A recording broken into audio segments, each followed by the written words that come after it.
എല്ലാം നമ്മൾ നേരിട്ട് ഡയറക്റ്റ് കൊണ്ടിട്ട് ഇതേപോലെ സ്പ്രേ ബോട്ടിൽ അടിച്ചിട്ട് നമ്മൾ പെയിന്റ് അടിച്ച് കഴിഞ്ഞാൽ ഇരിക്കത്തില്ല, ഇളകി പോകും, പൊരിഞ്ഞളകി പോകും. ഇപ്പോൾ ഞാൻ പെയിന്റ് അടിച്ചിട്ട് 10 ദിവസം ആയപ്പോൾ അവസ്ഥയാണ്. എന്നിട്ട് നമ്മൾ അടിച്ചപ്പോൾ ആ ഒരു ഫിനിഷിംഗ് ഒക്കെ അത്യാവശ്യം അതേപോലെ തന്നെ ഉണ്ട്. ഹായ് ഫ്രണ്ട്സ്, നമ്മുടെ മറ്റു വീഡിയോ ഇന്നത്തെ നമ്മുടെ പരിപാടി നമ്മൾ ഈ സ്കൂട്ടറിന് പെയിന്റ് അടിക്കാൻ പോകണം. എൻ്റെ വണ്ടിക്ക് ഞാൻ പെയിന്റ് അടിക്കുമ്പോൾ സ്പ്രേ ബോട്ടിൽ വെച്ചാണ് പെയിന്റ് അടിക്കുന്നത്. അപ്പോൾ യൂട്യൂബിലൊക്കെ ഒരുപാട് വീഡിയോ കിടപ്പുണ്ട്, ഇങ്ങനെ പെയിന്റ് അടിച്ച് കഴിഞ്ഞാൽ ഇളകി പോകും, ക്ലിയർ ആവത്തില്ല, പൊള്ളി പോകും എന്നൊക്കെ. അതിനുള്ള സൊല്യൂഷൻ കൂടെയാണ് ഞാൻ വീഡിയോ. അപ്പോൾ ഇതാണ് എൻ്റെ സ്കൂട്ടറിൻ്റെ അവസ്ഥ. ഇതിപ്പം ഫൈബർ പാർട്സ് മൊത്തം നരച്ച് വെയിലുകൊണ്ട് നരച്ച് പോകുന്നത്. ഇപ്പം സ്കൂട്ടറിന് ഫൈബർ പാർട്സുള്ള മിക്ക വണ്ടികൾക്കും വരുന്ന ഒരു കംപ്ലൈൻ്റ് ആണ് അങ്ങനെ നരച്ച് പോകുന്നത്. അപ്പോൾ അതിനുള്ള സൊല്യൂഷനാണ് നമ്മൾ ആദ്യം പ്രൈമർ അടിക്കണം. പ്രൈമർ അടിച്ചിട്ട് അതിൻ്റെ പുറത്ത് നമ്മൾ പെയിന്റ് അടിക്കാവും, സ്പ്രേ പെയിന്റ് ചെയ്യാവും. ഇല്ലെങ്കിൽ പൊരിഞ്ഞളി പോകും, ക്ലിയറും കിട്ടത്തില്ല. അതിൻ്റെ അവസാനം എല്ലാം നമ്മൾ നേരിട്ട് ഡയറക്റ്റ് കൊണ്ടിട്ട് ഇതേപോലെ സ്പ്രേ ബോട്ടിൽ അടിച്ചിട്ട് നമ്മൾ പെയിന്റ് അടിച്ച് കഴിഞ്ഞാൽ ഇരിക്കത്തില്ല, ഇളകി പോകും, പൊരിഞ്ഞളി പോകും. അപ്പം നമ്മൾ പ്രൈമറും കൂടെ അതിൻ്റെ കൂടെ നമ്മൾ അടിച്ചതിന് ശേഷം മാത്രമേ ഇതേപോലുള്ള ബോട്ടിൽ സ്പ്രേ നമ്മൾ അടിക്കാവൂ. അപ്പോൾ ഞാൻ കാണിച്ചു തരാം ഞാൻ എന്തൊക്കെയാണ് ചെയ്യാൻ പോകുന്നതാണ്, എങ്ങനെയാണ് കറക്റ്റായിട്ട് നമുക്ക് പിടിച്ചിരിക്കാൻ വേണ്ടി എന്തൊക്കെ ചെയ്യണം എന്നുള്ളതാണ് ഈ വീഡിയോയിൽ ഫുള്ളായിട്ട് കാണാൻ ശ്രമിക്കുക. ഓക്കെ, അപ്പോൾ ഞാൻ വാങ്ങിച്ചിരിക്കുന്ന സാധനങ്ങൾ ഇതാണ്. ഇത് 400 ml മാറ്റ് ബ്ലാക്ക് ആണ്. പിന്നെ ഇതേപോലൊരു പേപ്പർ, ഇത് ഞാൻ വാങ്ങിച്ചതെന്ന് പറഞ്ഞാൽ ഇത് 1000-ൻ്റെ ആണ്. 1000-ൻ്റെ നമ്പറുള്ള വാട്ടർ പേപ്പറാണ് ഇത്. എൻ്റെ നമ്മുടെ ഈ വണ്ടി അത്യാവശ്യം നല്ലപോലെ ഇളവിയിട്ടുണ്ട്, പൊരിഞ്ഞ് ഇളകി പോലെ ഇരിക്കുന്നുണ്ട്. അപ്പോൾ ഞാൻ അതൊന്ന് പേപ്പറിട്ട് പിടിച്ച് കഴിഞ്ഞാൽ ചൂടെ ഷൈനിങ് കിട്ടും. അതിന് വേണ്ടിയാണ് ഞാൻ ഇത് ഉപയോഗിക്കുന്നത്. ഇത് കഴിഞ്ഞിട്ട് 2000-ൻ്റെ പേപ്പറും കൂടെ ആ പേപ്പർ ഉപയോഗിച്ചതിന് ശേഷം അതിൻ്റെ മേളിൽ ഈ 2000-ൻ്റെ പേപ്പർ ഇട്ട് പിടിച്ച് കഴിഞ്ഞാൽ 2000 അല്ല 1000-ൻ്റെ പേപ്പർ. അപ്പോൾ 1000 പേപ്പർ ഇട്ട് പിടിച്ച് കഴിയുമ്പോൾ നല്ലൊരു ഷൈനിങ് കിട്ടും. അതിന് വേണ്ടിയാണ് ഞാൻ ആ വാട്ടർ പേപ്പർ ഉപയോഗിക്കുന്നത്. പിന്നെ നമ്മൾ വാങ്ങിച്ചിരിക്കുന്ന സാധനം ഇതാണ് പ്രൈമർ.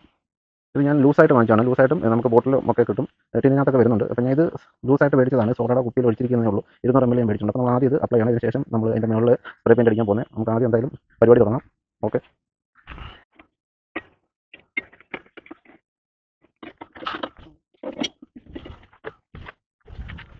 എന്തായാലും ഞാൻ ഇതിൻ്റെ സ്ക്രൂ ഒക്കെ അടിച്ചെടുത്തിട്ട് നമ്പർ പ്ലേറ്റ് മാറ്റിയതിന് ശേഷം ബാക്കി ഈ ഭാഗമൊക്കെ ഒന്ന് ചോറിൻ്റെ റെഡിയാക്കിയിട്ട് പെയിന്റ് അടിക്കാൻ പോകാം.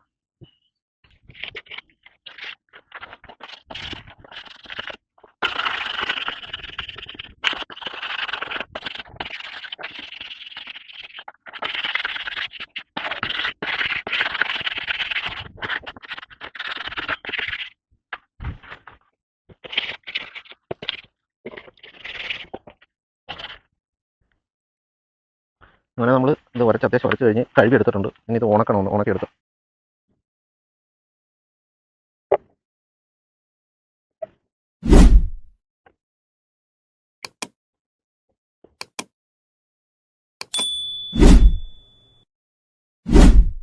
അങ്ങനെ നമ്മൾ പ്രൈമർ അടിച്ച് എല്ലാം ഫിനിഷായി ഉണങ്ങിയിട്ടുണ്ട്. ഇനി നമ്മൾ പെയിന്റ് അടിക്കാൻ പോവാണ്.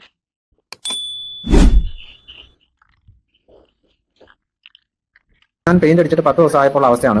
എന്നിട്ട് നമ്മൾ അടിച്ചപ്പോൾ ആ ഒരു ഫിനിഷിംഗ് ഒക്കെ അത്യാവശ്യം അതേപോലെ തന്നെ ഉണ്ട്. നമ്മൾ പഴയതുപോലെ നല്ല ഇപ്പോൾ കാണാൻ നല്ലൊരു വൃത്തിയായിട്ടുണ്ട്, നല്ല ഫിനിഷിംഗ് ആയിട്ട് തന്നെ ഇരിപ്പുണ്ട്. അപ്പോൾ ഇതിനകത്ത് ക്ലിയർ കോട്ട് അടിച്ചില്ലെങ്കിലും വലിയ വിഷയമില്ലാതെ കൊണ്ടുനടക്കാം, അതേ രീതിയിലാണ് ഇരിക്കുന്നത്. എന്തായാലും ഞാനത് ക്ലിയർ കോട്ടൊന്നും അടിക്കുന്നുണ്ട്. ഇപ്പോൾ നോക്കിയാൽ തന്നെ അറിയാം നല്ല വൃത്തിയായിട്ടുണ്ട്, കാണാനും കുഴപ്പമില്ലാത്ത രീതിയിൽ നല്ല അത്യാവശ്യം വൃത്തിയായി. ഇനി എനിക്ക് ഇതിനകത്ത് ബാക്കി കൂടെ അടിക്കാനുണ്ട്. ക്ലിയർ കോട്ട് വെച്ചിട്ട് അതും കൂടെ അടിക്കാം.